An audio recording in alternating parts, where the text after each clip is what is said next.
আসসালামু আলাইকুম। জুলাই আন্দোলনে অংশ নেয়া, নেতৃত্ব দেয়া কিংবা সমন্বয়ক ছিলেন এরকম ২-৩ জনের উপরে গেল ১ সপ্তাহে হামলা হয়েছে। এর মধ্যে একজনের অবস্থা মাহাদি তো আছেই, তাকে দৌড়ে সে থানায় গিয়ে ঢুকেছে। আরেকজন তাকে ধরে তারপরে উলঙ্গ করে জয় বাংলা স্লোগান দিয়েছে। এই ঘটনাগুলো আমরা দেখেছি। এগুলো আ কার কেমন লাগে সেটা জানি না। আ মানে খুব খারাপ লাগে। এটা নিয়ে একেক জায়গায় একেকভাবে হয়েছে। বিশেষ করে প্রায় প্রতিটি গণমাধ্যমেই বলা হয়েছে যে থানা জ্বালিয়ে দেওয়ার কথা বলা সেই সমন্বয়ক আশ্রয় নিলেন থানার ভেতরেই। থানার পুলিশের টাকা কি পুলিশের বাপ দেয়? থানার পুলিশের টাকা আমরা দেই। এখন থানা জ্বালিয়ে ফেলা, কোন থানা জ্বালাইছিল? কোন পুলিশকে মারা হয়েছিল জুলাইতে? যেই পুলিশ এই দেশের সাধারণ মানুষের বুকে গুলি চালিয়েছে। পুলিশ মনে হচ্ছে যেন মানে ওদের জন্মই হয়েছে ঘুষ খাওয়ার জন্য। পুলিশের ভাইরা অনেক সৎ ভাই আছেন, মন খারাপ করেন না। আপনাদের জন্মই হয়েছে আপনাদের পোলাপানেরে খারাপ জিনিস খাওয়ানোর জন্য। আপনাদের পোলাপানের শরীরের মধ্যে দূষিত হারাম ঘুষের রক্ত। এটার জন্যই আপনাদের আল্লাহ জন্ম দিয়েছে এই দুনিয়ায়। আপনাদের ভালো হওয়ার কোনো ইচ্ছা নাই। এটা গত ২ বছরে সেনাবাহিনীকে নিয়ে অনেক কথা বলল, পুলিশকে নিয়ে কোনোদিন নেগেটিভ কথা বলিনি। বাট এই ২টা বছরে দেখলাম পুলিশের অবস্থা। সবার ধান্দা একটাই, টাকা কামাইতে হবে। সেই আগের একই ধাঁচে তারা চলতে চায়। তো আপনাদের এইখানে যারা জুলাই আন্দোলনে দোসর হয়ে কাজ করেছে, হাসিনার খুব কাছাকাছি ছিল, যাদের বিরুদ্ধে হত্যা মামলা হয়েছে, একাধিক হত্যা মামলা, তাদের কারোর বিরুদ্ধে পুলিশ ব্যবস্থা নিচ্ছে না। সব ভালো মানুষ তারা। তো এগুলো আমরা দেখব। অনেকগুলো নাম তো আছে আমাদের কাছে। সেগুলোর ব্যাপারে যদি চূড়ান্ত পুলিশ যদি মানে কোনো পদক্ষেপ নেয় তাদেরকে বাঁচানোর জন্য, সেক্ষেত্রে তো আমাদেরও সেই পুলিশের ব্যাপারে সেরকম পদক্ষেপই নিতে হবে। তো এখন বলা হলো যে পুলিশের থানা পুড়িয়ে ফেলা, সে থানা তো বাংলাদেশে একটা দুইটা পোড়ায় নাই। খালি মাহাদির ওইখানেই থানা পোড়ায় নাই, সারা বাংলাদেশই থানা পোড়ানো হয়েছিল। তো সেটা কি অপরাধ ছিল? এই বিপ্লবটা কি তাহলে মিথ্যা ছিল? এখন এই মুহূর্তে এই জিনিসটাকে হাস্যকর একটা জিনিস বানিয়ে ফেলা হয়েছে। মানে জুলাইয়ের এদেরকে নিয়ে দেখেন আপনি সোশ্যাল মিডিয়াতেও মানে আওয়ামী লীগের লোকজন তো আছেই, তারা ব্যাপক আকারে মজা নিচ্ছে এগুলো নিয়ে। প্রশ্ন হইল এই দায়টা কার? আমি আজকে থেকে ১ বছর আগে একটা কথা বলেছিলাম যে এই সমন্বয়করা রাস্তাঘাটে, এই যারা ছাত্র নেতা আছে রাস্তাঘাটে পেটুনি খাবে। আজকে শুরু হয়েছে কিনা? ছাত্রদের এতগুলো মানুষের রক্ত বিক্রি করে যারা নিজেদের পকেট গুছিয়েছে, এরা নাকি এদের কিছুই নাই। তোর বাইনারি অ্যাকাউন্টটা, তোর ক্রিপ্টো কয় টাকা আছে ওইটা আমাদের দেখাইস, তাইলে বুঝবো যে কার কয় টাকা আছে বা নাই। তো টাকা পয়সা তো সব ক্রিপ্টোতে ইনভেস্ট করা হয়েছে, যে কারণে বাংলাদেশে এখন এটা দেখা যাবে না। এখন এই সমন্বয়ক বা মানে সবচেয়ে উপরে যে নেতারা আছে, আমি খুব অবাক হয়ে দেখলাম এই গেল ২-৩ দিনে যে ঘটনাগুলো, আরে ভাই এটা নিয়ে তো দেশে তুলকালাম বাধায় ফেলার কথা। বিশেষ করে এনসিপি, তাদের কোনো প্রতিক্রিয়া নাই। অ্যাজ ইফ যে এটা খুব স্বাভাবিক একটা ব্যাপার, তাদের কেউ না, তারা ভালো আছে, তারা কেউ কেউ এমপি হয়েছে, কেউ কেউ সামনে মন্ত্রী টন্ত্রীও হইতে পারে। তো ওনারা খুব ভালো, ওনাদের আর অন্য কোনো সমস্যা নেই। যারা জীবন দিয়ে ওনাদেরকে এখানে বসাইলো তাদের কোনো খোঁজ খবর নাই। এটা আজকে থেকে না, আমাদের সাথে আজকের এই এনসিপি বলেন, ডক্টর ইউনুস বলেন, ডক্টর ইউনুস আপনারে নিয়ে এখন এই যে দিনে ৩টা ৪টা করেও কোনো কোনো পত্রিকা নিউজ করে না, ন্যাংটা বানায় ফেলতেছে। এটা আমাদের দেখলেও খারাপ লাগে। আপনি আপনার বাপ চিনতে ভুলে গেছেন। আপনার আসল বাপ কারা, আপনারা আসলে আপনার পক্ষে কারা, এটা আপনি মূল্যায়নও করেন নাই, এটা আপনি বুঝেনও নাই, বুঝতে পারেনও নাই। যাদেরকে সুযোগ সুবিধা দিয়ে আব্বা ডেকে তারপরে আমরা যাদের বিরুদ্ধে কাজ করতে গিয়েছি, যেই সব সাংবাদিকদের বিরুদ্ধে আমরা বাই নেমে পোস্ট করেছি, তাদের বিরুদ্ধে আপনারা পদক্ষেপ নেন নাই। তাদেরকে বসিয়ে রেখেছেন, তারাই এখন আপনাকে সবল দিচ্ছে। আপনার বাপ না তারা, সে বাপরা এখন আচরণ কী করে ওইটা বুঝতে পারবেন। আমরা কিন্তু এমন কিছু বলি না, আপনারা কিন্তু চুপ আপনার ব্যাপারে। এখন আমরা মজা নিচ্ছি। যারা আপনারা নিয়ে বলে না, তাদেরকে নিয়ে সরেন নাই। তখন আপনারা নাম দিয়েছিলেন মব সৃষ্টি করা হচ্ছে। সেই মব আজকে দেশে নাই। আপনাদের সকল যে মব সেটা নাই। এখন প্রতিদিন রেপ হয়, প্রতিদিন মানুষ খুন হয়, প্রতিদিন চাঁদাবাজি হয়, সব কিছুই হচ্ছে, কিন্তু মব কিন্তু দেশে নাই। এখন আজকে কারা করে?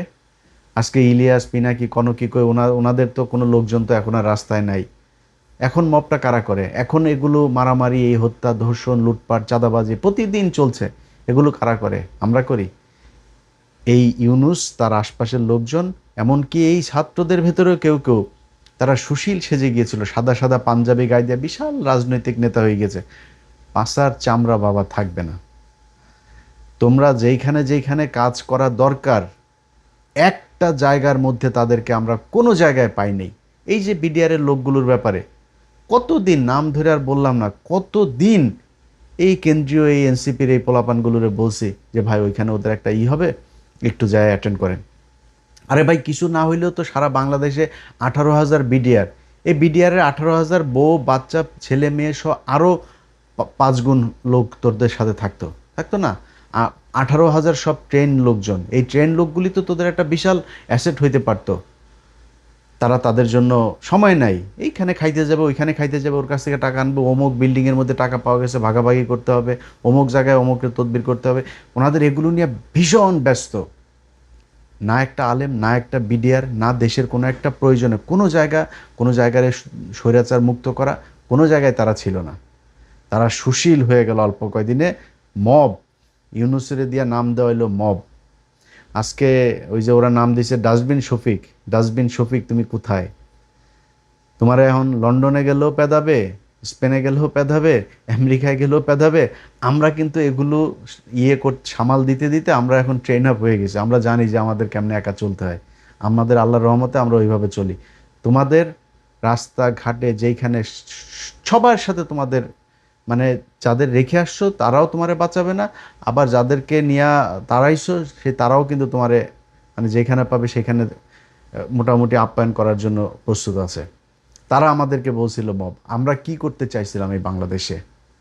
আপনারা 1.5টা বছর একটা সরকার পরিচালনা করলেন, যেই জুলাই আপনাদেরকে ক্ষমতায় বসালো ডক্টর ইউনূস, তুমি জীবনে মেম্বারও হইতে পারবে না বাংলাদেশে। নির্বাচন করে আপনি মেম্বার হইতে পারবেন না। আপনার আমি চ্যালেঞ্জ করলাম। আপনাকে বাংলাদেশের সর্বোচ্চ চেয়ারে বসানো হয়েছিল এই জুলাইয়ের রক্তের বিনিময়ে। সেই জুলাইয়ের আপনি একটা জাদুঘর, আরে ভাই যা পেয়েছেন ওইটা নিয়ে আপনি বসায় দেন। জাদুঘরটা আপনি উদ্বোধন করে আসতে পারেন নাই, সময় নেই আপনার। গ্রামীণ বিশ্ববিদ্যালয়, গ্রামীণ এই গ্রামীণ ওই সব কিছু সময় ছিল, শুধু জুলাইয়ের এই জাদুঘরটা আপনি উদ্বোধন করতে পারেন নাই।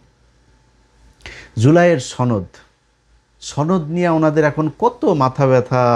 বিএনপি সনদ চায় না, বিএনপি এই করে না। এনসিপি নির্বাচনের পরে আইসা তারপরে সনদের মধ্যে আপনার স্বাক্ষর করে, এই স্বাক্ষর করার সময় নেই, তাদের সময় নেই ভাই। যেইখানে আনতে হবে টাকা ওইখান থেকে টাকা আনতে হবে। এইখানে যে ধান্দাবাজির কোনো মানে এর কোনো মানে সীমানা নাই। এইভাবে তারা লুটপাট ধান্দাবাজি করেছে। আজকে তাদের লোকজন এইভাবে যায় তারপরে বিভিন্ন জায়গায় মার খায়। তারা মনে করছে যে এইভাবে বোধহয় অন্য মানুষ মার খেলে আমাদের সমস্যা কি, আমরা এমপি টেমপি আসি, আমরা তো সাদা পাঞ্জাবি পরে এখন সুশীল হয়ে গিয়েছি। এইটার সব শেষ পরিণতির জন্য প্রস্তুত থাকেন। কারণ আপনি মনে করেন না যে আজকে তার ওই আপনার মাহাদির উপরে হামলা হয়েছে বলে আপনি নিরাপদ, এটা মনে করার কোনো কারণে। আপনি যতই আওয়ামী লীগের লোকজনরে নিয়ে আপনি করেন, আওয়ামী লীগের লোকজনের টাকা পয়সা নিয়ে আপনি চলেন, আওয়ামী লীগের লোকজনের আপন মনে করেন, এই দেশে যদি কোনো দিন আওয়ামী লীগ আসে তাইলে সেদিন আপনার পিঠের চামড়া, পেটের চামড়া, নিচের চামড়া টামড়া কোনো কিছু থাকবে না, একদম ঝুলাই ফেলবে আওয়ামী লীগ বাংলাদেশে ঢুকে। সো এইটা আপনারে মাথায় রাখতে হবে যে আপনার মূল শত্রু কারা, আপনি কাদেরকে ক্ষমতায় বসায় তারপর আপনি নেতা হয়েছেন, কোন আন্দোলনটার কারণে আপনি আজকে নেতা, সেটা আপনার মাথায় রাখা উচিত। আমি বারবার এদের সাথে আমার যতবারই এই বিষয় নিয়ে কথা হয়েছে আমি বারবার বলছি, ভাই আপনাদের রাজনৈতিক দল গঠন করতে হবে কেন? কোনো রাজনৈতিক দল না, 5 তারিখের একটা আন্দোলন, আপনি আপনি রাজপুত্র, সারা জীবন বাংলাদেশের রাজপুত্র হয়ে থাকবেন। কোনো জায়গায় কোনো সমস্যা হবে আপনি গিয়ে দাঁড়াবেন, আপনার লোকজন নিয়ে দাঁড়াবেন যে এখানে এটা হইতে পারবে না। আপনার মারামারি করার দরকার নেই, কাউরে মারার দরকার নেই, আইন হাতে তুলে নেওয়ার দরকার নেই। আপনি যা বলবেন আমি এখানে জনগণের পাশে আছি, আজকে গ্যাসের দাম বাড়াচ্ছে, আমি জনগণের পাশে আছি, আমি জনগণের হয়ে এই কথাটা বলবো। ও একটা জায়গায় একটা সাধারণ মানুষকে মারছে, আপনারা যা বলবেন ভাই এই মানুষটাকে মারা যাবে না, এটা অন্যায়, আপনি এইভাবে থাকতে পারতেন সারা জীবন। 5 তারিখে তো আপনার কোনো সংগঠন ছিল না, ওরা বলছিল কয় ভাই সংগঠন না হইলে তো আমরা করতে পারবো না। 5 তারিখে আপনাদের কোথায় সংগঠন ছিল? 5 তারিখে এই দেশের মানুষ আপনাদেরকে নেতৃত্ব দেয় নাই? আপনাদের পেছনে মানুষ এসে জীবন দেয় নাই? আপনাদের কথায় এই দেশের সারা দেশের মানুষ উঠে বসে নাই? করছে তো সব কিছু। কিন্তু আপনি এখন রাজনীতি করতে আইসা যা কিছু এই গত জুলাইয়ের আন্দোলনে যেটা অ্যাচিভ করেছিলেন তার পুরোটা হারিয়েছেন। এই শরীফ ওসমান হাদি মারা গিয়েছে না? শরীফ ওসমান হাদি যে মারা গেল, কোনো সংগঠন ছিল? রাজনীতি করতে এসেছিল? রাজনীতি করতে আসে নাই তো। তো রাজনীতি করতে না এসে সে কী করলো? তার ইনকিলাব মঞ্চরে দিয়ে সে নানান কর্মসূচি, নানান বক্তব্য, নানান কিছু দেশের জন্য যা যা করা দরকার সব কিছু সে করেছে। এই দেশের মানুষ যেই কথাটা শুনতে চেয়েছে, যেটা করতে সেটাই চেয়েছে। আওয়ামী লীগ 13 তারিখে করেছে, হাদি এসে সবার আগে এসে বসছে। আপনারা কিন্তু রাজপথে বসার কিন্তু সময় পান নাই। আপনারা তখন লুটপাট, চাঁদাবাজি, ধান্দাবাজি এগুলোতে ব্যস্ত। হাদি এসে বসছিল লাঠি নিয়ে। আমার এখনও মনে আছে যে কোথায় স্বৈরাচারের লোকজন শাহবাগে এসে সে এই হুমকি দিয়েছে। তো হাদির কিছু পায় নাই, কিন্তু হাদির টাকাও কামায় নাই, হাদি মন্ত্রীও হয় নাই, উপদেষ্টাও হয় নাই, কিছুই হয় নাই, এমপিও হয় নাই। কিন্তু হাদি যেটা হয়েছে, আপনারা সবগুলো সমন্বয়ক মিলেও যদি এখন মারা যান না, মারামারি পাতলা পায়খানা হয়ে মারেন আর যুদ্ধ করে মারেন, যেমনি মরেন, হাদির সম্মান কিন্তু আপনি পাবেন না আর। আজকে মায়ের খাইলে যেমন হাহা রিয়েক্টের বন্যায় যেমন ভাসছেন না, আপনি এই মারা গেলে এই একই অবস্থাই হবে। সো আপনাদের জুলাইকে হাস্যকর বানিয়ে ফেলা হয়েছে।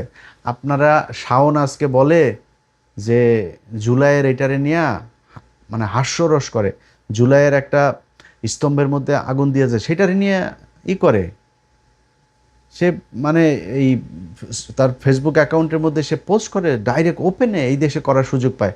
আপনি কথা বলেছেন? আপনারা একটা বিষয় নিয়ে কথা বলে দেখেন তো তার পরের দিন পারে কিনা। এখন কিছু কিছু লোকজন সাংবাদিক পরিচয় দিয়ে তারপরে টকশোতে যায় সরাসরি হাসিনার পক্ষে কথা বলছে। আপনাদের মুখে জবান নেই, আপনারা এখন চুচিল। আপনাদের মতো এরকম বালের চুচিল বাংলাদেশে বহুত আছে। সেই চুচিলদের মানুষ হুটকিও মারে না, বুঝেন না? আপনারও হুটকি মারবেও না। মনে করেন যে এই অলরেডি শুরু হয়ে গিয়েছে। এই যেগুলো দেখছেন না, এই ওয়েবটা যখন আরেকটু ঘন হয়ে, ভারী হয়ে, শক্তিশালী হয়ে আসবে, সেটা আপনার গায়ে লাগবে এবং সেটার জন্য আপনি প্রস্তুত থাকেন। হাদিরে নেতা হইতে আপনার মতো এরকম বিশাল বালের এমপি হইতে হয় নাই, নির্বাচনও করতে হয় নাই। হাদি বাংলাদেশের জাতীয় নেতা, কাজী নজরুল ইসলামের পাশে তার কবর হয়েছে। এই সৌভাগ্য নিয়ে আমি আপনি জন্ম নেই, যেটা হাদিকে আল্লাহ দিয়েছে। হাদির এটার জন্য কোনো কিছু 1 টাকাও চাঁদাবাজি করতে হয়নি। অতএব আজকের এই ঘটনার জন্য আপনি দায়ী, আপনারা দায়ী। এবং আমি যেটা সব শেষ বলতে চাই, যদি নাকি মনে করেন এই পরিস্থিতি থেকে বের হইতে চান এবং এইটা মনে করেন যে আর না ঘটুক, আপনাদের উপরে এই ধরনের কোনো আঘাত না আসুক, এটা যদি মনে করেন, তাহলে একদম গোড়ায় হাত দিতে হবে। এখনও কারা কারা কোন কোন জায়গায় আছে, এখনও আপনারা যদি একটা কথা বলেন, সেই কথাটা এই দেশের সরকার মানতে বাধ্য। সো আপনাদেরকে বলতে হবে, আপনি নিজে যায় দাঁড়ান, ওই মব টপ মারানি বন্ধ করেন। মব মারানি বন্ধ করে যদি ওইটা যদি মব হয়, 32 নম্বরে করা যদি বাকশালের যদি ঘুরায় দেওয়া যদি মব হয়, আপনারা সামনে হরতাল রাখবেন না? ওইটাও কিন্তু মব, ওইটাও মানুষ মবই বলবে, আমরাও তখন এটারে মব বলবো। সো এই মব মারানি বন্ধ করে তারপরে আসেন, যেখানে যেখানে যারা যারা এই স্বৈরাচারের দোষর যেগুলো এখনও বড় বড় কথা বলে, এগুলোরে থামান। কোথায় কোথায় এই ধরনের কারা কারা সোশ্যাল মিডিয়াতে এগুলো করে তারপরে এই জুলাই স্তম্ভে তার করার পর, এটা তো রাষ্ট্রীয় সম্পদ, রাষ্ট্র বানিয়েছে, সেটার আগুন দিয়েছে, এটার জন্য রাষ্ট্রদ্রোহ মামলা হওয়া উচিত শাওনের বিরুদ্ধে। সে এটাকে সমর্থন দিয়েছে, সব মামলা হওয়া উচিত।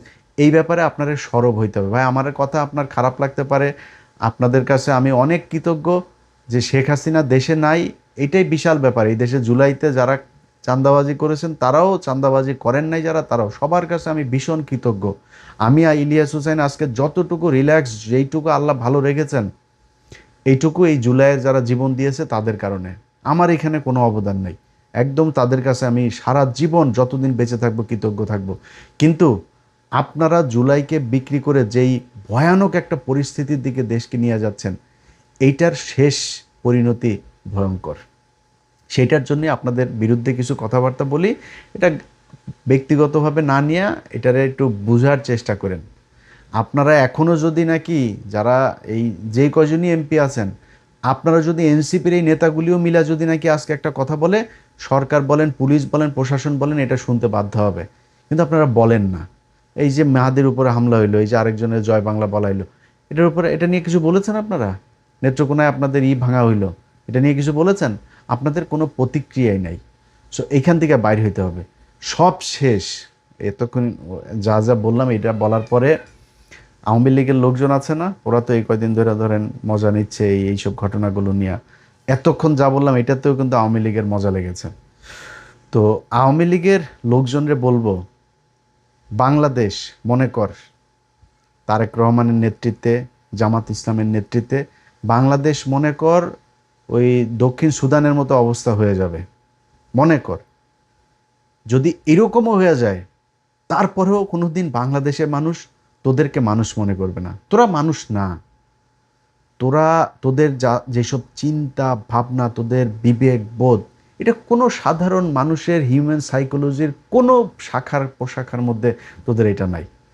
তোদের জন্মটাই হইল গিয়া একটা খারাপ জিনিস দিয়া। হ্যাঁ, ইচ্ছে খারাপ করে আর বললাম না। এই জন্মে যারা হয়েছে, আওয়ামী লীগের অনেক মানুষজন আছে, আমারও খুব ক্লোজ পরিচিত লোকজনও আওয়ামী লীগের 2-4 জন আছে, তাদের সাথে সরাসরি যখন কথা বলি এমনি, ভাই আওয়ামী লীগটা আপনি করেন কেমনে আমার এটা বলেন। এরকম আওয়ামী লীগ নাও ভাই, আমি আওয়ামী লীগ করলো এরকম না, ওই আরে বেটা এরকম ওইরকম না। আওয়ামী লীগ এটা যে মানে বিশ্বাস মনে মনেও একটু এটারে যে সমর্থন করে, ওরও বুঝতে হবে ওর মস্তিষ্কে সমস্যা আছে। খারাপ মানুষ না হইলে ওর মস্তিষ্কের বুঝতে সমস্যা আছে। এই ছাড়া পৃথিবীর কোনো সুস্থ মানুষ কোনোদিন এরকম কোনো সংগঠন করতে পারে না। এটা তারা করে।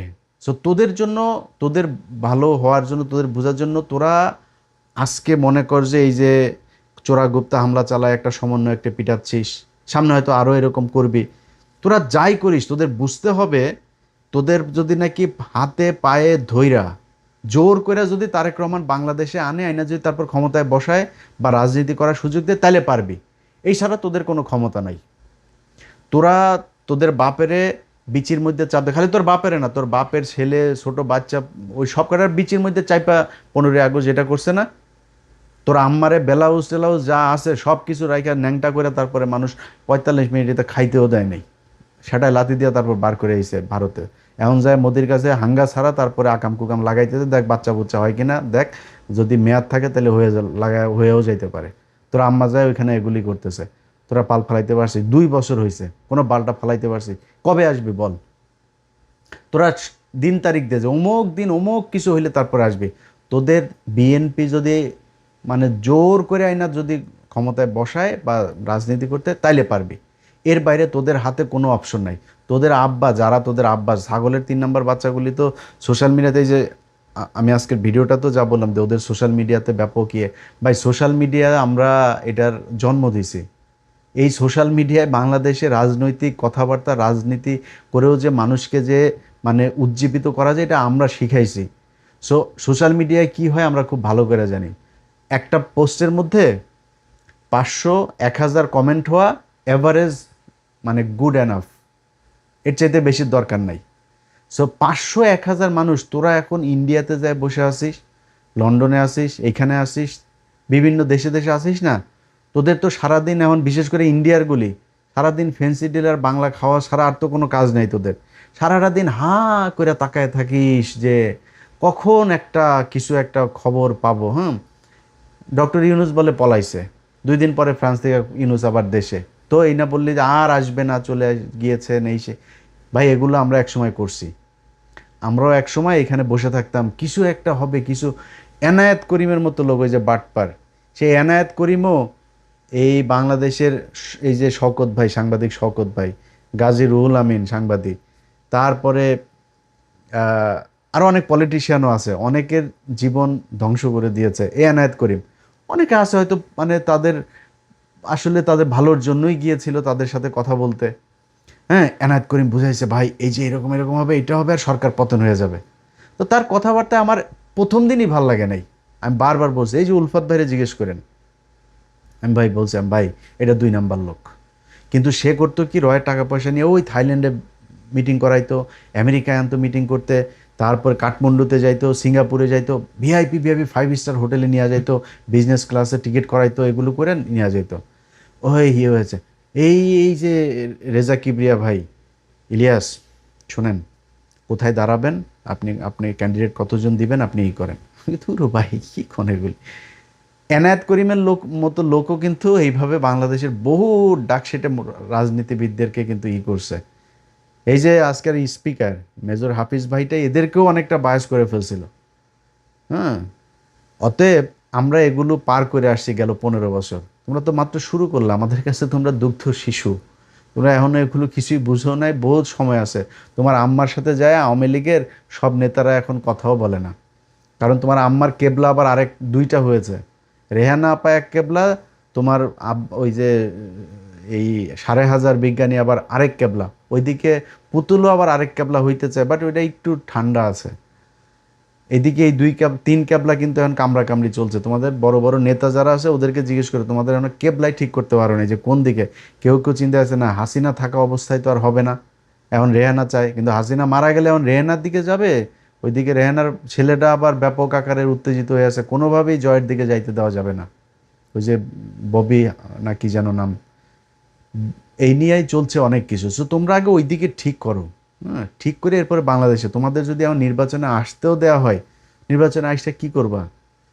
বিএনপি তোমাদেরকে যতই তুলু তুলু করুক, ক্ষমতার প্রশ্নে বাংলাদেশে তোমরা রাজনীতি কি করে আমরা জানি না, আপন ভাইরেও তুমি জায়গা দিবে না কেউ। ভাই এসে যদি কালকে বলে যে আমি নির্বাচন করবো, তাহলে বড় ভাই ওরা খাইয়ে দেওয়ার চেষ্টা করবে। সো তোমরা বাংলাদেশে আসবা, ক্ষমতায় যাইতে চাবা, আর বিএনপি তোমাদেরকে বসায় রাখবে, পাশার চামড়া ঠিক থাকবে না। অতএব আওয়ামী লীগের এই ভিডিও, এইসব আমাদের এইসব ভিডিও কথাবার্তা দেখা খুশি হওয়ার কিছু নাই বাবা। তোমাদের জন্য কোনো খুশির খবর আপাতত আগামী 20 বছরে নাই। 20 বছর পরে ওয়েট করো। যা হচ্ছে এই দেশে, এই যে সমন্বয়ক টমন্বয়ক যারা আজকে মার খাচ্ছে, ছাত্রনেতা যারা মার খাচ্ছে, তারা কিন্তু টাকার জন্য আন্দোলন করে নাই, তারা পদের জন্য, এমপি মন্ত্রী হওয়ার জন্য আন্দোলন করে নাই, তারা দেশের জন্য আন্দোলন করেছে। এই পরিস্থিতি যদি চলতে থাকে, ওই কেন্দ্রীয় যারা আছে ওরা যদি আগায় নাও আসে না, এই দেশে কেউ না কেউ দাঁড়ায় যাবে আবার। এটা বেশি দিন চলতে দেওয়া হবে না ইনশাআল্লাহ। তো সবাই ভালো থাকেন, আল্লাহ হাফেজ।